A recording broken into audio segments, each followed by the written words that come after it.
Because right now, a lot of our people, we live in a real shallow life. You know what I mean? We're just living off the top of the land. That's it. You know, just real shallow. Well, a long time ago, as Lakota people, we were hunters, we were gatherers, we were planters. We took care of animals, and the children hardly ever played because we were directed into surviving skills instead, you know. So our language came that way, and then we had to hide our spirituality, and that was even worse because then sometimes the kids weren't allowed to be in there. So the language was real in depth, and that's how we learned as we were growing up. And now it's just real simple everyday life, you know. It's just like I would say living on top of, you know, just kind of sliding over the top of the surface. And our language is like that. It's based on that, you know. Everybody knows what a car is. Everybody has a car, okay? Everybody has a kid in school because there's schools everywhere, you know. And I think now, if I wasn't a speaker, I think now would be a good time. If I wanted to, I could learn my language really easy.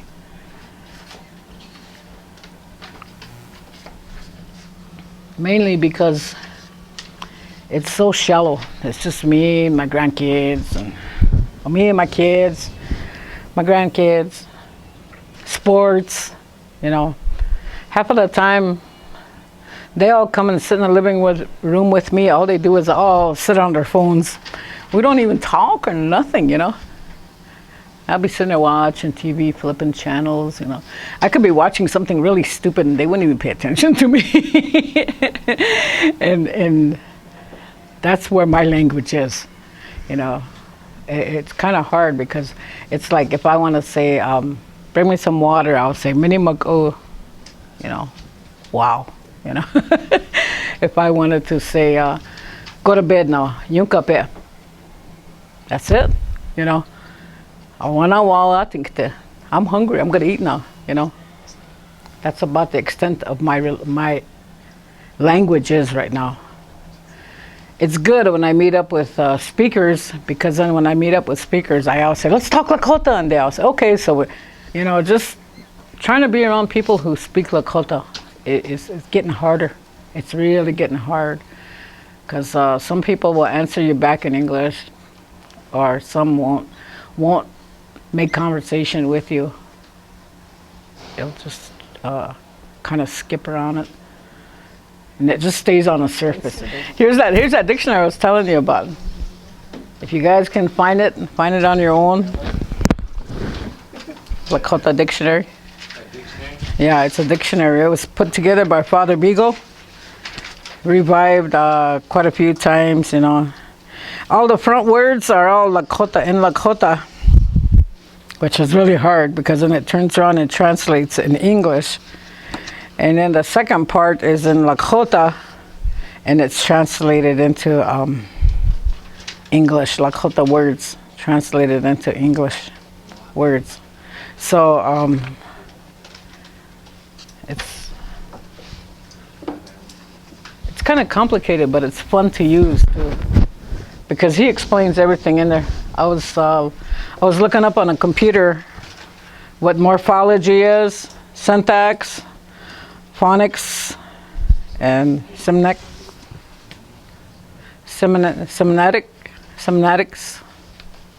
These are all terms used in languages, all languages. And you can use these. Once you find the meaning of it, you'll know what it means. I was looking up syntax, and that's the one I'm always using. Sentence structure, how to use your sentence, how to put your sentence in structure. Want to build a sentence? Somebody give me an animal. Huh? Turtle. A duck? Ma-ra.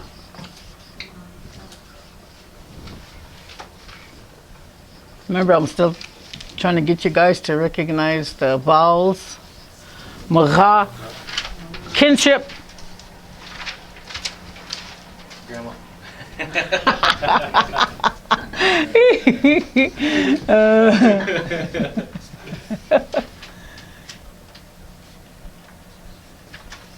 Okay.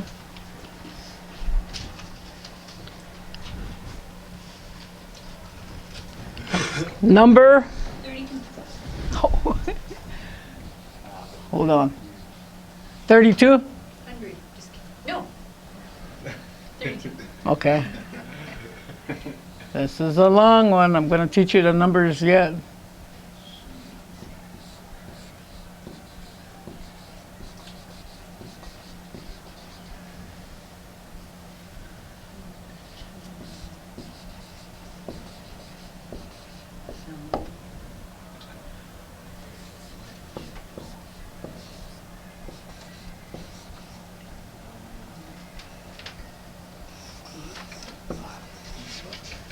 Okay, what's next? Colors? Purple. Or whatever else are you going to write in purple?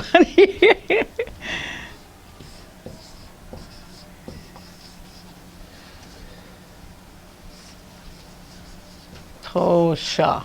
Tosha. Tosha. If you put a red and a blue together, you end up with a purple, right?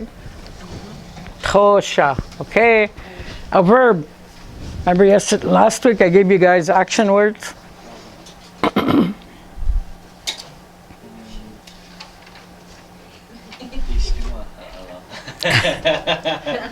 Okay. Sleep.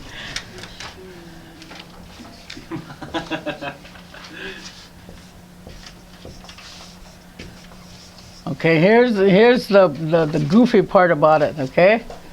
We're learning we're learning what they call syntax.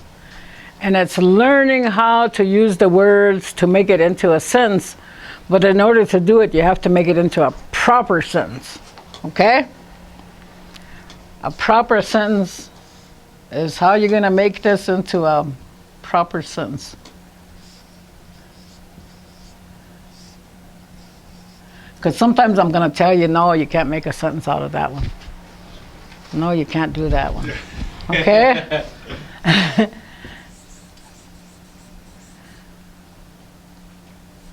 Okay, you guys make a sentence for me. Grandma's. Oh, I'm used to writing grandma. I'm used to writing Facebook and text language. You should see my language, boy. I don't use no vowels whatsoever.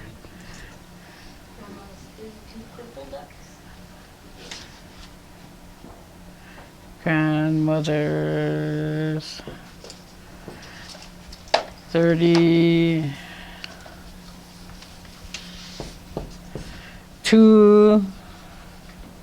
purple ducks are sleeping. Okay? You almost got it right. Grandmother is Unchi, right? Unchi. Nasal N.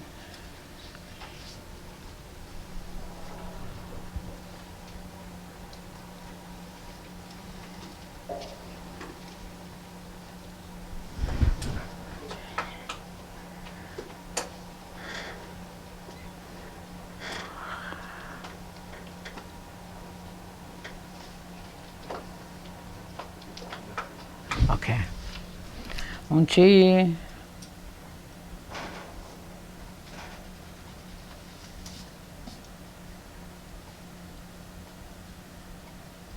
Maga. Remember, we're talking about the the ducks.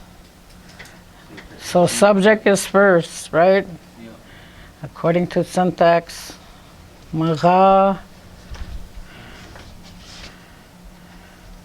Weak Gemini. Gemini. Yeah. Yamini. Okay. Okay. Numpa. Numpa. You can write Numpa any way you want. You can either write it with a nasal N, or you could have put a M in there. Okay, Maha, Wiktamana Yamani, Ake Numpa.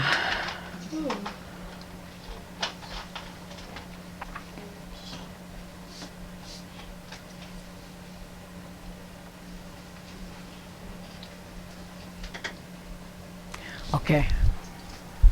Here's an insert right here, okay? I'm gonna do an insert right here. Purple. Tosha.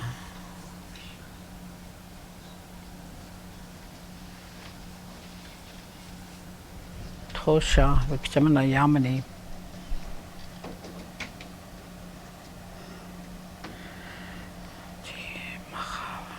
Tosha, Victimina Yamani. I put you, ha, gi, e, sti, ma, bi.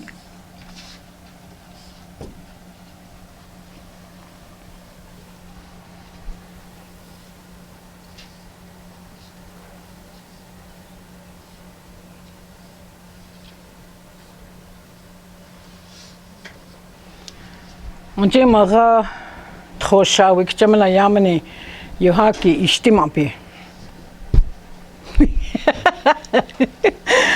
My relatives will say, so? So? Then what? But you see how it changes? The ducks and the two adjectives all come together because it's describing the duck. Okay? This is a pronoun because you're talking to a relative. And her ducks are sleeping. Her, what she has, comes later on, and they're sleeping. You can build all kinds of sentences up like that. But look how long it takes. And all I wanted to say was, Unchimaga Tosha Wiktamana Yamani Yuha Gi Ishtimapi. So. So. Great. Awesome. Huh? So all you have to do is learn how to describe what you're talking about. Usually what you're talking about is a subject and it comes in the beginning. You don't have to say unchi, or if you want to, you could say my son or my daughter or my dad or grandpa or my friend. You can use that in the front you have to use that in the front all the time. Who are you addressing? And your subject comes next. Your subject, and then how you're describing that subject. And then the verb, what they're doing. It's usually last. You want to try another one? I hope you guys copied all this down, because... Sister? Little sister? Okay, I'll write it down.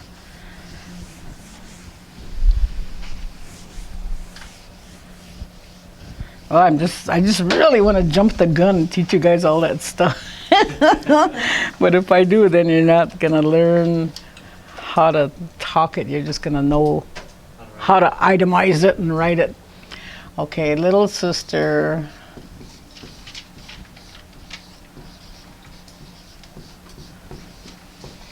Is mi thang ka la. Mi thang ka la. Mi thang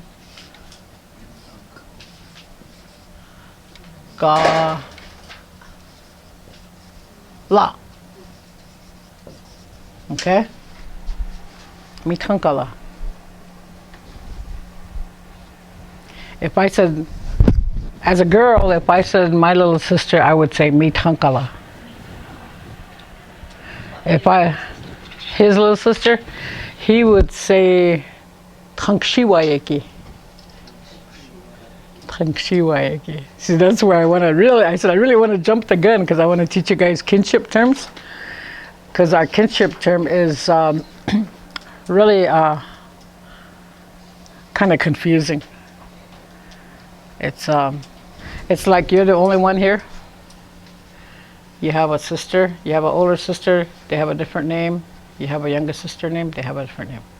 You have a brother, older brother, he has a different name. You have a younger brother, he has a different name. And it goes on and on and on. But you call all your older brothers the same. You call all your younger brothers the same. Same with the girls. You call them all the same. So if I had 4 little sisters, I would call them all Mithankala. The boys would call them all Tankshiwi Chawa, my little sisters. I would call my older sister Chue Wayeki. Chue? Yeah, Chue.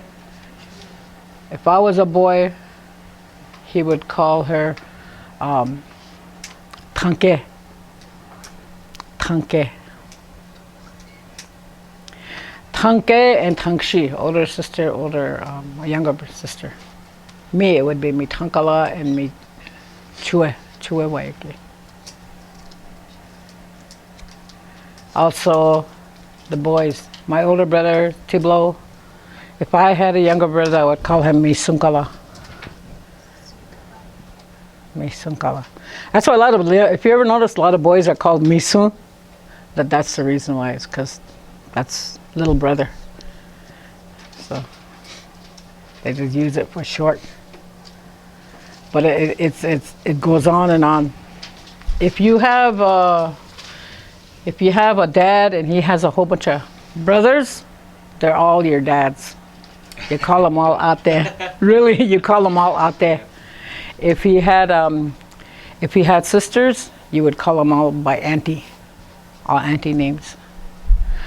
But if you was a girl and you had a whole bunch of sisters, all the kids would call them all Ina, all their moms. If she had a bunch of brothers, they would call them all Lekshi, uncles. I became a mom too. I ended up raising 11 kids because both of my sisters passed away, and I was their mom.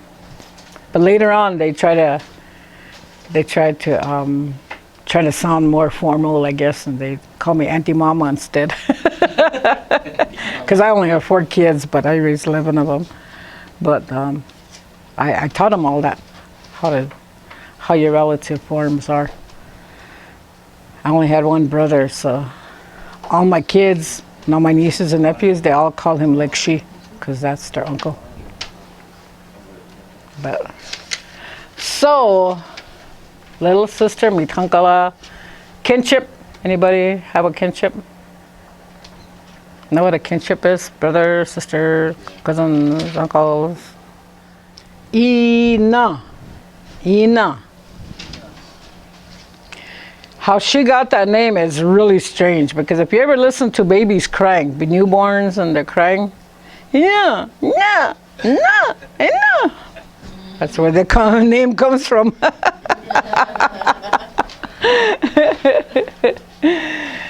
So, I know, that's a good one. Yeah, and some would cry, Ma, you know. They end up with mama, but ours is Ina. Okay, number? 2. That's easier. Okay, I'll write the nasal N in there. But usually when there's an M or a P in the word that comes together, usually they don't use the nasal sound because it already makes that sound. Noompa. And it sounds like an M, but it's not. It's noompa. Nasal. Noompa. Noompa. Color. Black. These are really easy. I like these ones.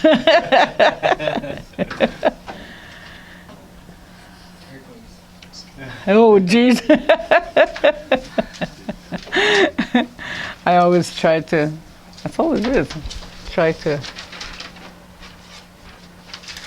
stay away from really hard stuff.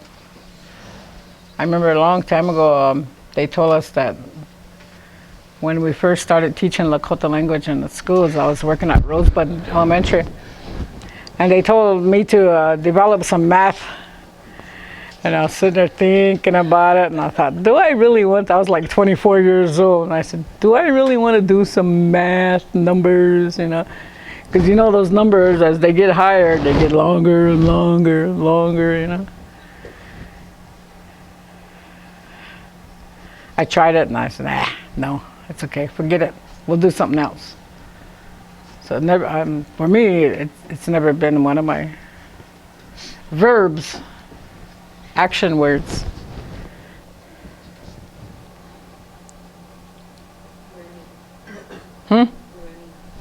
Running.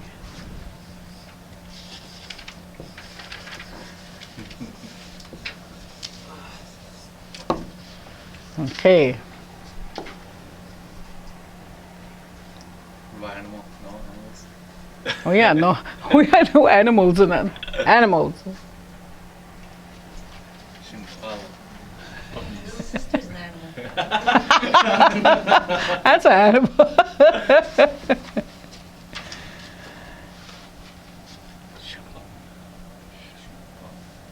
Hold on, I might have to change it. Shung.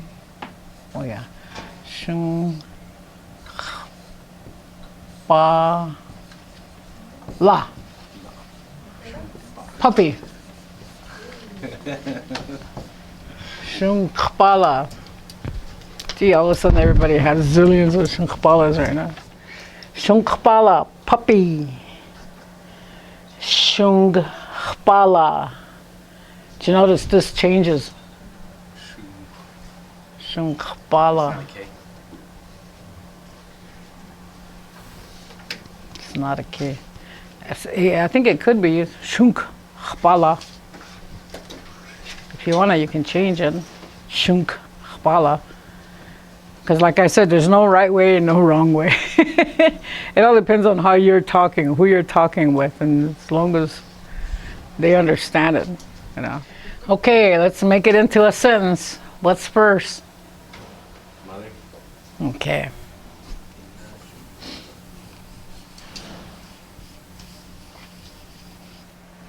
Okay, here's a good one. What's the question?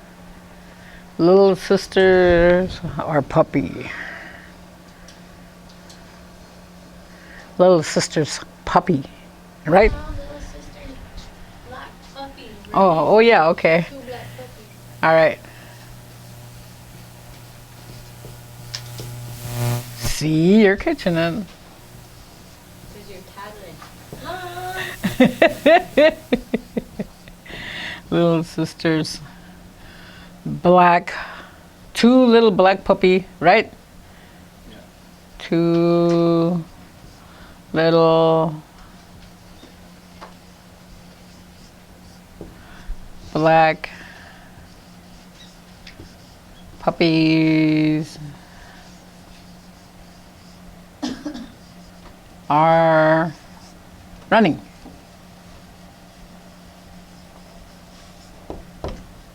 Okay. Now you guys can write it in. Ina! Ina! Mi trankala. Nope. That doesn't. Mi tranka ba. Okay, here's an addition right here. Ta. Ta. Okay. Gutter OT. Ta.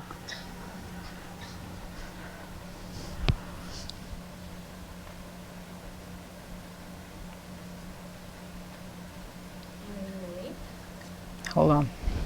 Wait, no. We can't go out.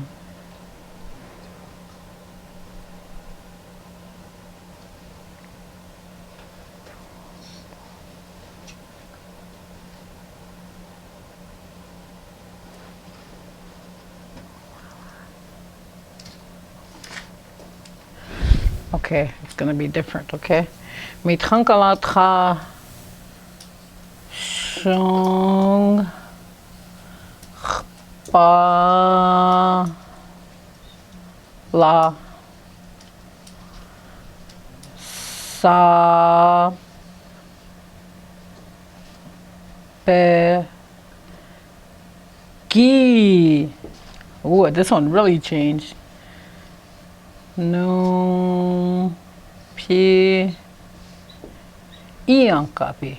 Ian copy. Oh.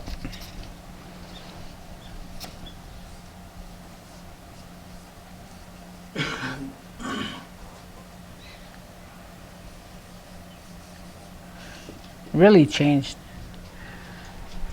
Ina methankala trashun khpala sapa ki no pi ian copy. The whole structure changed again. I think I got myself in one of those today too. I got one where I got stomped on. I said, "You guys catch on what's going on?" And they all said no, and I said, "Well, I don't either." So.